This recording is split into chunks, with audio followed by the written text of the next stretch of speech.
Pred dnevi smo poročali, da je kamniški občinski svet zavrnil predlog proračuna v prvem branju. Nekateri so bili zaradi tega malce zaskrbljeni. Upam, da ne bo prehudih posledic za financiranje in da bo občina Kamnik, da bo delovala naprej tako, kot je potrebno. Drugi so glede tega bolj optimistični. Torej, mislim, da se ne bo zgodil nič dramatičnega, zdaj bo potrebno odpreti nov krog pogovorov. Ker zaradi objektivnih razlogov, torej odsotnosti župana seje občinskega sveta, njegovega komentarja o nesprejetju proračuna nismo mogli posneti, smo pobrskali v arhiv, kjer je to situacijo predvidel že v predvolilnem času. Ja, sprejem vsekakor, če se ga ne bo sprejelo, se bo financiralo po 12.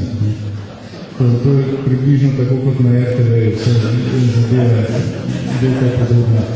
Celotno vprašanje in odgovor nanj si lahko pogledate v nadaljevanju.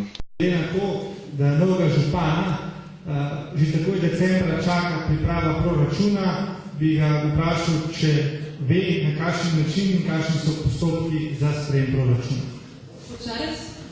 Ja, sprejem vsekakor, če se ga ne bo sprejelo, se bo financiralo po 12. To je približno tako kot na RTV, vse zadeve, nekaj podobna.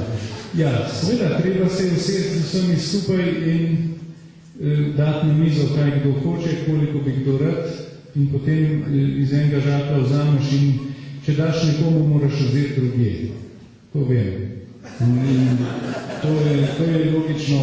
In za 24 milijonov 600 še nekaj, koliko je težak proračun, to je kar velik denar, ampak za občino Kamnik je še to veliko premalo. Tako da predstavljaš iz levega v desni žep, potem pa, ko pa pride do tega, da je pa proračun premajhen, narediš pa rebalans.